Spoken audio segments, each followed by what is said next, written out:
Good morning, everybody. Today I'm going to speak about East Asia. Why East Asia is very important for India. Friends,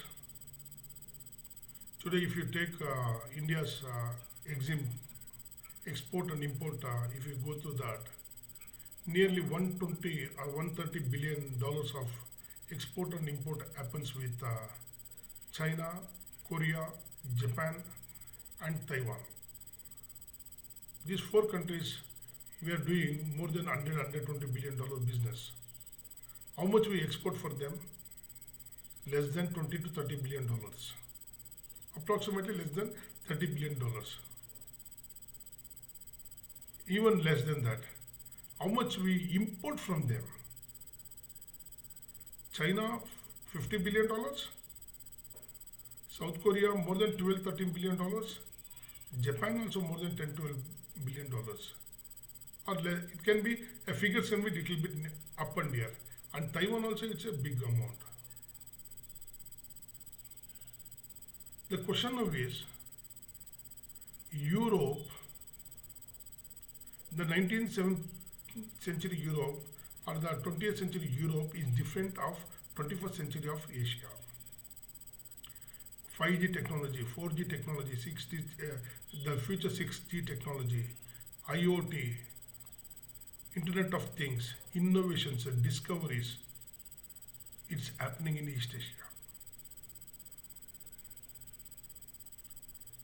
China is making mobiles to nuclear technology. It is having a vast resource of battery in its tentacles. They are driving the technology. They are driving the robots. They are driving the industrial automations. They are driving everything. Indian family is incomplete without Samsung TV or LG oven or a Hyundai car or Kia car. And Indian people, we can't stop using Xiaomi, Oppo or Lenovo laptops.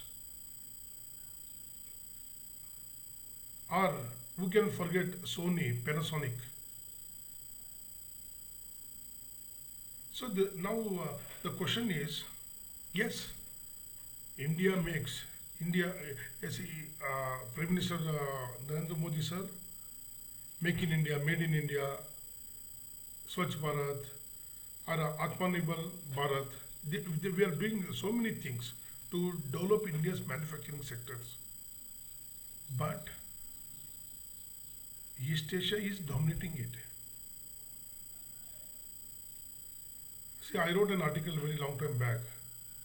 More than oil in the future, we are importing more of hardware technology from China or other countries. Out of the software, what we are bringing to India, revenue we are bringing, how much we are spending on the hardware. Yes, the government of India is trying all the level to substantiate it. So the important thing is what is happening in East Asia, very, very crucial for India. I started a newspaper called East Asian Newsletter. I used to cover what is happening, new innovation, new technology, new development, what is the internal politics going on there all. But I did not get any subscriptions. 2 years I wasted, 2018 May to 2020 December, I devoted myself more than 10 to 12 hours to make that newsletter online. I did not get permission. I got a permission first step, second step I did not get. But most importantly, I did not get any subscribers. So though I tried to reach 5,000 people. So I had to close down that. So now when I was talking to some few friends from Yokogawa India Private Limited, they gave me a very great idea. Sir, why don't you please make a YouTube channel and talk to people? Then make yourself self-sufficient. So I thought this is the best mechanism or the machinery to talk to people, interact with them and give my suggestions or ideas and take your ideas and suggestions. So India has to go with East Asia, very important. China, it's an enemy, or it can be it can be hindrance for us. But Chinese technology, Chinese people, Chinese products, where very crucial for us, we have to take from them. Japan will take, Korea will take. In the same way, that Chinese product which is not needed for India, we have to leave it. Yes, there are WTO standards, everything is there, but protectionism is also very important. See, when an Indian company, I used to tell it many times in the TV debates, when an Indian company fights with Chinese company, it is fighting with the Chinese government. Because Chinese government support that company to go and do business in India. It's the same model say 1970s, 1980s, 1990s. Lee Kuan Yew did in Singapore, or Mahathir Mohamad did in Malaysia, or Suharto did in Indonesia, Park Chung-hee did in South Korea. Same thing the Chinese government is doing now.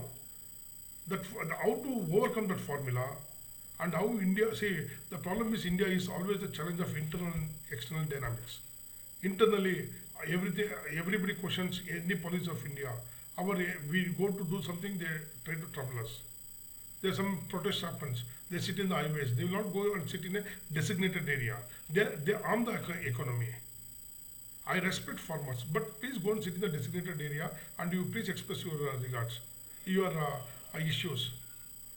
But the economy is very important. See, the problem with India now is we are fighting fighting in our East Asia, China, which is trying to become a superpower. How India is going to increase its revenue from $5 trillion to 10 to 25 trillion dollar by 230 or 235 is very important. We have to increase our per capita income to $10,000 or more than that. Until and unless, irrespective of what our religion, caste, what our dogma is, everybody thinks I'm an Indian, and if every Indian is rich with 10,000 or more revenue in his pocket, and when everybody is rich, that is the greatest gift India has to give to the world. Still, with our limitations, we are the highest consumer country in the world. We use American Microsoft OS. We don't discriminate anybody. We use Google search engine. We don't have any problem. We don't use only Chinese Baidu and or some other search engine like that. We are open. We are glad. Okay, I use Microsoft Word. I don't have any problem. Okay, you make in Canada. I use it. You give the best quality. Fine. I buy Sony. Fine. I buy Hyundai. Fine. So this is our advantage. So every country in the world, we try to move with them, but East Asia is becoming the most crucial. Taiwan, very important country. We have to improve very much relationship with Taiwan, because Taiwan is fighting China and they know the techniques how to fight China, and they make better products than China. So these are the countries. See, we thought of discussing about the Taiwan Industrial Park in Bangalore. What happened to that? Then Japan Park. What happened to that? Korea Park. What happened to that? See, when Prime Minister Modi says certain reforms, or he says some ideas, he says after that the follow-up is very important. India needs follow-ups. India needs follow-ups.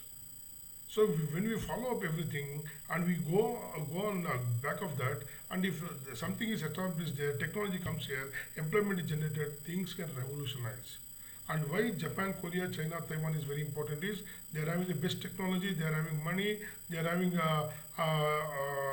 investment ideas, and they can bring to India and they can make India great. But more importantly, Taiwan, Japan and Korea, they are very crucial for India, because Taiwan can bring lot of technology, ideas, money, and we can have a very big hardware park in India, and they are democratic country, we are democratic, things can go smooth. South Korea, democratic, economic development, already very good relationship. Even South Korea has entered defense industries. Japan also, very good relation we are having, they give a lot of assistance, and things are very smooth. So with China, they are military authoritarian country, they think very much inward, but for India's growth and development, we can always use them, and we can always understand their things, so that we make our nation very strong. Thank you very much.